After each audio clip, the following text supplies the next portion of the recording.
Respirez à fond.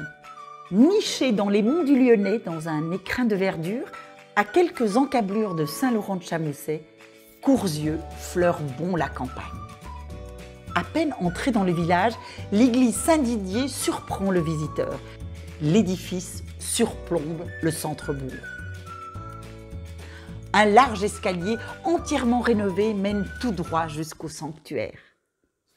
En aventurier aguerri, nous préférons emprunter un chemin, disons, plus pittoresque. Un passage couvert traverse les vestiges du Vintin, l'ancienne forteresse datant du Moyen-Âge. Après quelques efforts, nous voilà arrivés au pied de l'église, édifiée à la fin du XIXe siècle à l'emplacement du prieuré-château de l'abbaye de Savigny. De là, un décor saisissant s'offre à nous, avec en prime une vue plongeante sur le village. Courzieux affiche fièrement ses deux fleurs au palmarès des villes et villages fleuris. À 2 pas de la mairie, un cheminement piétonnier longe le cours d'eau. En plein cœur du village, ce véritable sentier botanique fait la part belle à la biodiversité et la flore typique des monts du Lyonnais. Il mène jusqu'au court de tennis, au City Stade et à la salle des fêtes. C'est là le point de départ de nombreux parcours balisés à travers le pays de la fraise. En route, pour des balades familiales ou sportives, à pied ou à vélo, jusqu'au col de Malval, à 732 mètres d'altitude. Au détour d'un chemin, peut-être aurez-vous la chance de tomber sur l'un des vestiges de l'aqueduc romain de la Brévenne, comme celui-ci, le long de la route qui mène au parc animalier de Courzieux, un des hauts lieux touristiques de la commune, célèbre pour ses loups et ses spectacles de rapaces. Courzieux nous en met plein les yeux.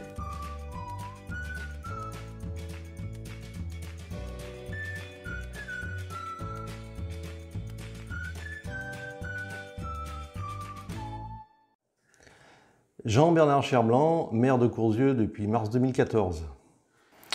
Être maire d'une commune rurale comme Courzieux, c'est beaucoup s'investir pour être au service en fait, de ses habitants, pour y développer les services et pour que les gens aiment y vivre, y élever leurs enfants, voilà, et que ce soit dans un cadre agréable pour tous.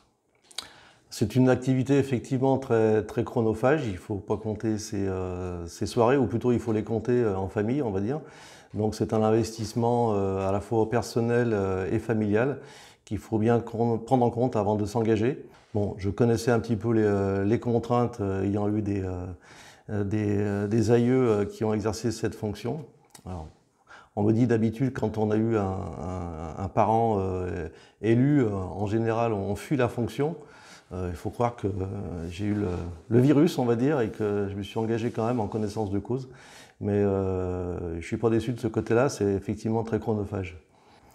Il faut s'organiser et partager son temps de façon assez structurée, sinon on se fait déborder. Sachant qu'aussi, ça a des contraintes aussi financières, puisque c'est vrai que lors du premier mandat, j'ai pris beaucoup de jours de congés que j'avais en stock. Et aujourd'hui, ils sont épuisés, donc aujourd'hui, en fait, je prends des congés sans solde pour pouvoir exercer mes fonctions. Donc, c'est pas non plus anodin sur un plan financier. Je dis ça pour ceux qui pensent que les élus font ça pour l'aspect financier, qu'ils se détrompent. Voilà. Oui, alors c'est vrai que moi, je suis directeur d'une coopérative fruitière, hein, donc qui est un temps plein, hein, même plus qu'un temps plein. Donc c'est vrai qu'en cumulant les deux, les nuits sont courtes. Il faut aussi avoir des adjoints qui soient bien investis aussi dans leurs fonctions et qui soulagent aussi le maire. En fait, je me suis posé la question de s'engager ou pas et je me suis dit quand même que en France, la critique est facile. Après, il faut aussi pouvoir prendre le manche et puis faire ce qu'on a envie de faire. Et puis je pense qu'il faut dans sa vie aussi pour savoir donner du temps pour la collectivité et pas toujours être simple consommateur, il faut aussi s'investir.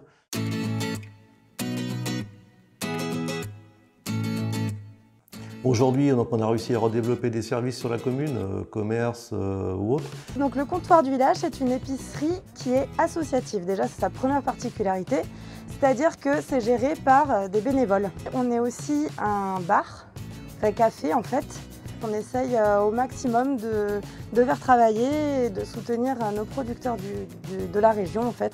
On a en plus la chance à Courdieu d'avoir plein de producteurs qui nous font des bonnes choses. C'est vrai qu'on a eu beaucoup de monde pendant le confinement qui sont venus se réapprovisionner chez nous. Et on a pu mettre en place avec la mairie un service gratuit de livraison qui du coup perdure encore à l'heure actuelle. Voilà, on offre d'autres services aussi comme le relais poste, le dépôt de colis, voilà, plein de petites choses qu'on peut retrouver finalement dans un village. Ça a été un coup de cœur. Ouais, vraiment un coup de cœur. Donc on a commencé tout début, donc en novembre 2019, en location-gérance, pour que nous aussi on puisse avoir une petite sécurité, entre guillemets. Voilà, on a quand même 2 enfants. Et puis du coup, on a beaucoup travaillé, on a réussi à faire notre petite clientèle. Et puis on a racheté au 1er juillet 2020. Et puis depuis, tout se passe bien. Pain, viennoiserie. On est beaucoup dans le traditionnel. Oui. On fait tout 100% effet maison. Il n'y a rien qu'on achète déjà tout fait. On travaille exclusivement avec du local.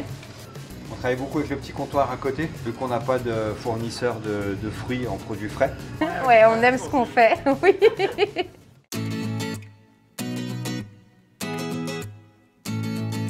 Un des gros projets, c'est une extension du bourg, en fait. Alors on appelle bien ça une extension du bourg et pas un lotissement, parce que c'est pas du tout l'objet. C'est une extension dans le respect du cachet, du cadre du village, qui est quand même très attrayant, très caractéristique, et qu'on ne veut surtout pas dénaturer. Et cette opération devrait donner lieu à la création de entre 50 et 60 logements. Ensuite, on veut aussi, au niveau économique, on a 2 zones d'activité, donc en agrandir une pour permettre à des entreprises qui ont déjà fait candidature de pouvoir s'installer sur la commune et créer de l'emploi et de la vie économique. Et puis, en termes économiques, faire de l'attrait touristique en fait une source économique. On a différents atouts en matière. On a déjà un parc, le parc de Courzieu, qui est quand même très connu, qui attire beaucoup de monde.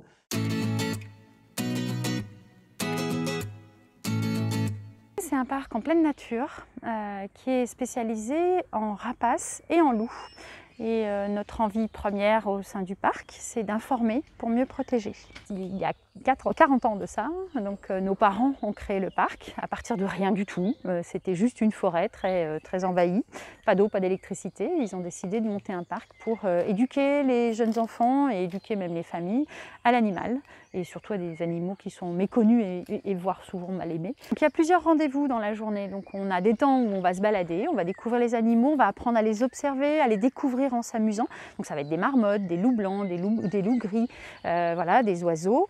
Et puis il y a des moments où on a rendez-vous avec les animaliers. On passe un très bon moment, surtout en pleine nature, à 2 pas de Lyon, donc c'est plutôt agréable.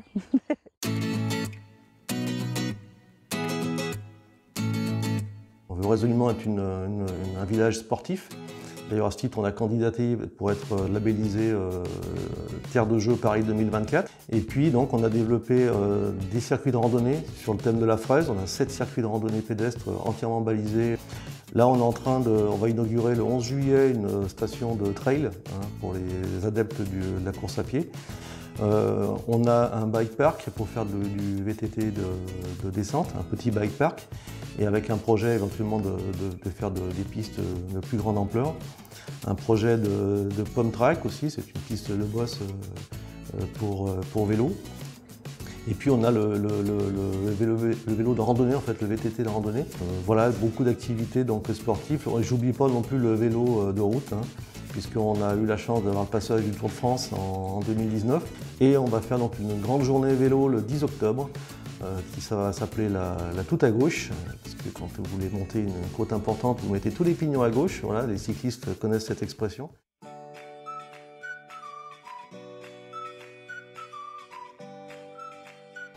Il faut savoir que Courzieu est une commune très agricole et rurale. On a encore 36 exploitations agricoles, donc c'est une activité phare. Et ce qui est intéressant de noter, c'est que c'est une agriculture très diversifiée. En fait, on a peut-être pas toutes les productions, mais énormément de productions sur la commune. Sur Courzieu, on a une diversité extrêmement riche. Et cette diversité, on essaye à la fois de la travailler et de la mettre en valeur. Donc on a déposé un dossier, on souhaite développer un atlas de la biodiversité communale en fait, qui sert un peu à recenser l'existant dans le but à la fois de le protéger et puis de le communiquer, de le mettre en médiation auprès des enfants et des gens de passage ou même des habitants qui ne connaissent pas toujours la richesse du patrimoine local.